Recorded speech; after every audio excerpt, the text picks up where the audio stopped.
Genesis 34. Dinah and the Shechemites.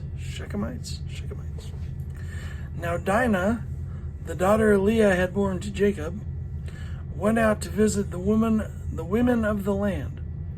When Shechem, son of Hamor, the Hivite,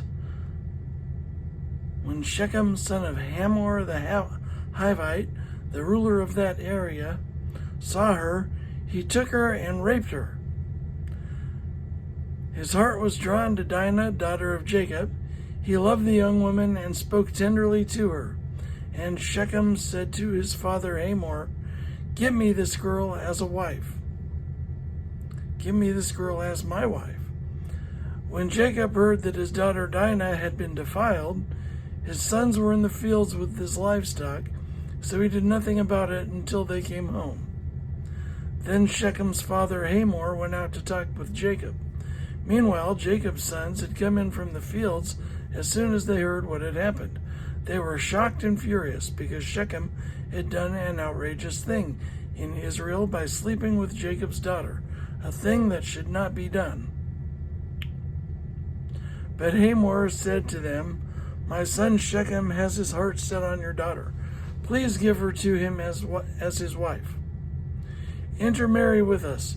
Give us your daughters and take our daughters for yourselves. You can settle among us. The land is open to you. Live in it, trade in it, and acquire property in it." Then Shechem said to Dinah's father and brothers, "Let me find favor in your eyes, and I will give you whatever you ask. Make the price for the bride and the gift I am to bring as great as you like, and I'll pay whatever you ask me. Only give me the young woman as my wife." Because their sister Dinah had been defiled, Jacob's sons replied deceitfully as they spoke to Shechem and his father Hamor. They said to them, "We can't do such a thing. We can't give our sister to a man who is not circumcised. That would be a disgrace to us. We will enter into an agreement with you on one condition only, that you become like us by circumcising all your males. Then we will give you our daughters and take your daughters for ourselves. We'll settle among you and become one people with you. But if you will not agree to be circumcised, we'll take our sister and go." Their proposal seemed good to Hamor and his son, Shechem.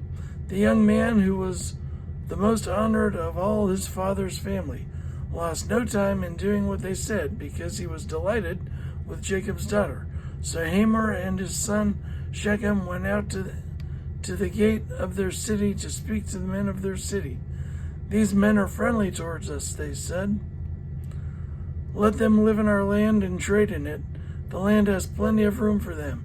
We can marry their daughters and they can marry ours.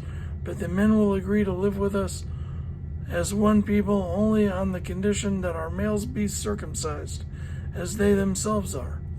Won't their livestock, their property, and all their other animals become ours?